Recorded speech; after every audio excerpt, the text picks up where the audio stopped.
цэцгийн талаар хэрэг зүйлийг мэдэх байна. Цэцэг бол бидний амьдралын хүндэтгэлийн нэгэн хэлбэр юм. Өнгө бүртээ өөрийн гэсэн бэлэгдэлтэй тансаг цэцэгсээ бид бүхий л харилцааныхаа төлөөлөл болгосоор ирсэн мөлий. Хороо дээрх хамгийн сайхан зүйл бол хэн нэгний сэтгэлийг хүлээх. Та цагдаа багтаа үедээ хайртай дотны хэн нэгэндээ цэцэгт мэдчилгээ хүргүүлээрэй.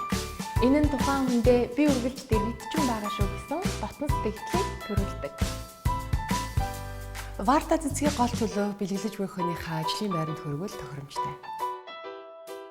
Хэрвээ та гэр бүлийн найз нөхдийн хүрээнд хүндэтгэл үзүүлж баярыг нь хуваалцах гэж байгаа бол сагстай цэцгийг гэрт нь хүргүүлээрэй. Баглаа цэцгийн гол төлөв хүндэтгэлийн болон бүхий л үйл ажиллагаан дээр хөрвүүлэл тохиромжтой.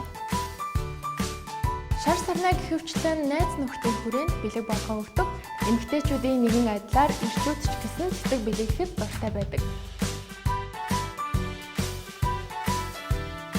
Дэлхийн бусад оронд бие биедээ цэцэг бэлгэх нь урлаг болтлоо хөгжсөн байна. Тэгвэл цэцэг мэдчилгээ компанийн болон хамгийн сүүлийн үеийн загвараар чимэглэн дизайны өргөн сонголттой баглаа цэцэгсийг түргэн шуурхай найрсаг үйлчилгээтэйгээр Улаанбаатар хотын Өнцөг булан бүрт цаг алдалгүй хүргэж байна.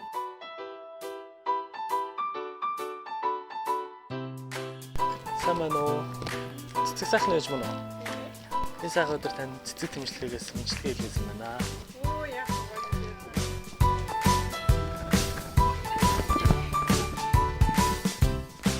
Магадгүй зарим хүмүүс аз жаргалыг хэтэрхий том зүйлээр хэмждэг байх л та.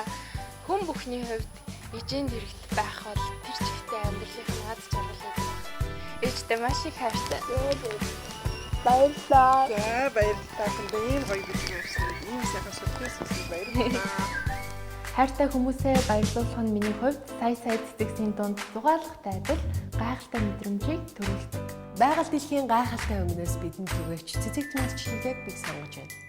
Та ч бас хамгийн сайхан мэдрэмжийг хайртай хүндээ бэлгэлээрэй.